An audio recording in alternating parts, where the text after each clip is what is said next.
Saudara-saudari terkasih, berjumpa lagi dengan saya Romo Andreas Basuki Wagiman atau Romo Abbas. Kita akan merenungkan orang muda mengamalkan sila kemanusiaan.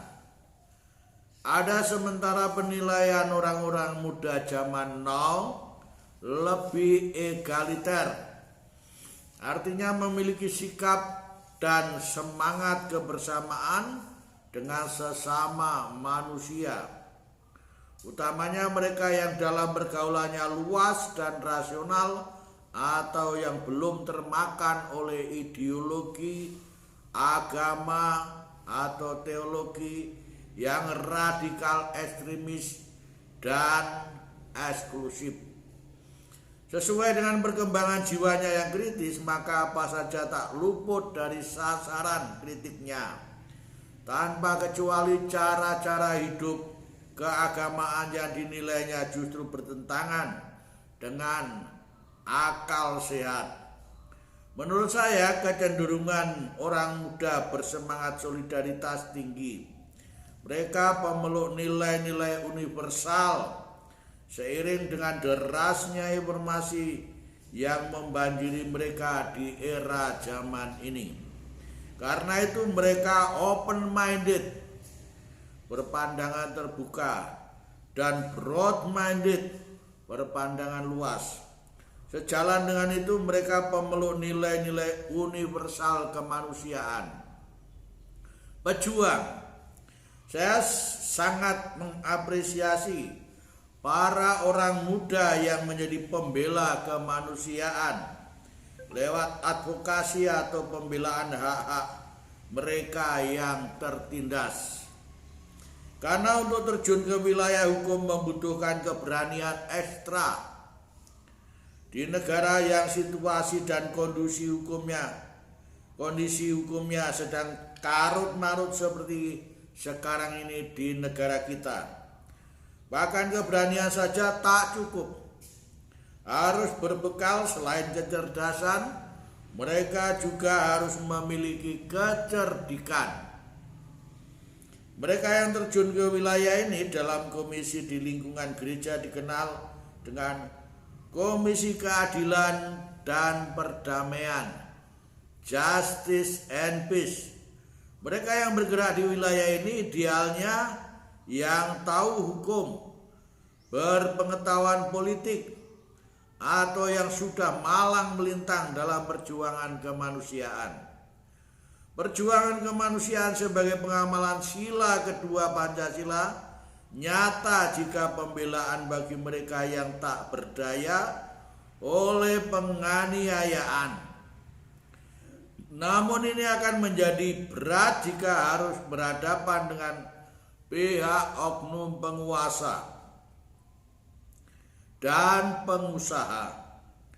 Jika sudah berhadapan dengan oknum yang tak berhati nurani, seakan segala upaya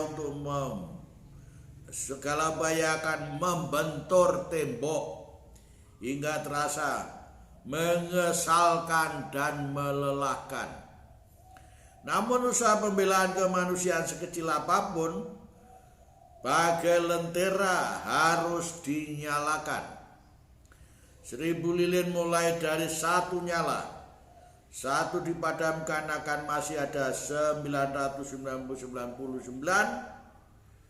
pijar cahaya. Berapapun mati masih ada sisa dan tak akan semuanya mati. Kepedulian. Saya juga merasa terharu dengan orang-orang muda yang menggunakan masa mudanya untuk mempedulikan mereka yang hidupnya kurang beruntung, yaitu mereka yang minim pendidikan, miskin, berada di daerah pinggiran dan masih jauh dari jangkauan laju pembangunan. Mereka yang cacat, yang gila, yang sakit, dan yang tertinggal. Mereka mengorbankan masa mudanya untuk hal yang terlihat oleh orang lain tidak menyenangkan. Seharusnya sebagaimana teman-teman sebayanya, mereka menikmati masa kemudaannya. Namun ada yang tergerak hati oleh belas kasihan dan mengulurkan tangannya. Bandingkan Markus bab 1 ayat 41. Orang yang tergerak hatinya untuk mengamalkan kemanusiaan dengan cara membantu saudara-saudarinya yang kurang beruntung, memiliki pikiran, hati, dan perasaan seperti yang dimiliki oleh Tuhan Yesus sendiri. Bandingkan Filipi bab 4 ayat 2. Ada yang meskipun tingkat pendidikannya rendah namun memiliki semangat tinggi melakukan edukasi dasar pada anak-anak di daerah pedalaman. Walaupun orang muda ini orang kecil tetapi memiliki mimpi besar. Indonesia yang memihak nilai-nilai luhur akan meluhurkan martabatnya. Sebaliknya, sekalipun dia orang besar, jika hanya mengurus kepentingan dirinya sendiri dan mengabaikan nasib orang-orang kecil, akan mengkerdilkan pada martabatnya. Orang muda ini melakukan hal-hal yang sederhana, yaitu mengajari mereka bisa membaca, menulis, dan berhitung calistung. Kelak kebiasaannya itu dapat menjadi modal yang berarti untuk menjalani hidupnya yang sederhana. Ada pula perawat, bidan, atau dokter yang sudah menempuh pendidikan bertahun-tahun lamanya, rela meninggalkan kenyamanannya, hidup dengan fasilitas mewah untuk peduli dengan orang pedalaman yang sulit memperoleh akses pelayanan kesehatan. Mereka semua masing-masing memiliki banyak cerita duka yang unik. Tak jarang ada yang mendapat tantangan, kecurigaan, dan aneka kesulitan baik oleh masyarakat yang dilayaninya maupun alam atau jalan yang sulit, berat, dan tak mudah dijangkau, sementara fasilitas apapun minim. Mission Impossible. Tanpa modal pengetahuan yang memadai, dana yang bisa diandalkan, dan keterampilan yang memadai, sering para pejuang dan pembela kemanusiaan pada akhirnya bisa mewujudkan. Banyak orang pasti akan menilainya sebagai tugas yang mustahil, Mission Impossible. Tetapi mereka membuktikan bahwa ada kemauan, pasti ada jalan. Bagi Allah tidak ada yang mustahil. Bandingkan Lukas 1 ayat 37. Untuk para pejuang dan pengamal sila kemanusiaan selalu ada jalan. Yesus berbicara tentang dirinya sendiri. Akulah jalan, kebenaran, dan hidup. Yohanes 14 ayat 6. Yesus pun bagi kita pemenuhan kemanusiaan yang sejati. Jalan dalam Dia mengantar orang kepada Allah, karena tidak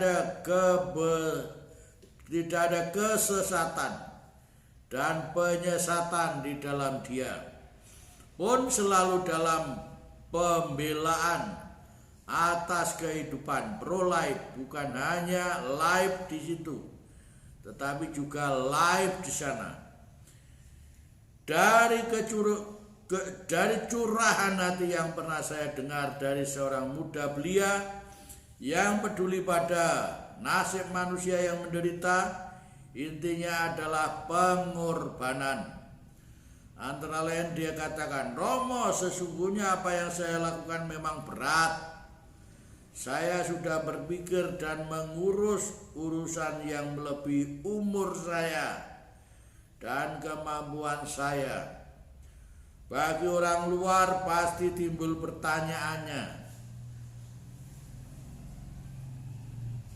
apa yang kamu cari? Sudah punya pacar? Dan lain sebagainya. tentu saja pernah membuat saya goyah. Hanya Tuhanlah yang menguatkan saya. Saya bahagia dengan apa yang saya lakukan. Sukacita hidup bersama. Mengamalkan sila kemanusiaan tak harus dengan cara spektakuler seperti yang banyak diberitakan. Setiap kali melihat sesama sebagai saudara-saudari yang memanggil kita untuk bersikap beradab dan menjauhkan sikap biadab adalah pengamalan sila kemanusiaan sebagai sila kedua dalam Pancasila. Akan lebih dalam jika kita mampu berlaku simpati dan bahkan empati.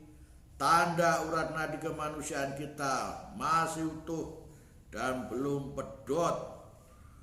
Bahasa Jawa artinya putus. Bermula dari rasa tergerak hati, peduli dan bertindak nyata dengan rela berbagi, entah itu rasa, pikir, tenaga, waktu, dan rezeki.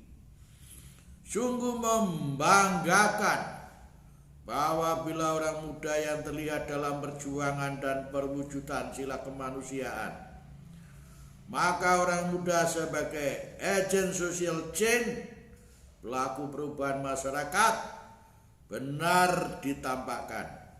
Dan jika tolong menolong bagi mereka yang berbeban juga termasuk perwujudan sila kemanusiaan, maka sila kemanusiaan adalah juga wujud pemenuhan hukum Kristus. Lihat Galatia bab 6 ayat 2. Pendek kata, sila kemanusiaan adalah setiap upaya memanusiakan manusia dalam sikap, ucapan, tindakan nyata. Untuk ini tidak lain kita harus belajar dari Yesus sendiri, Sang manusia dan Allah sejati. Tuhan memberkati kita. Amin.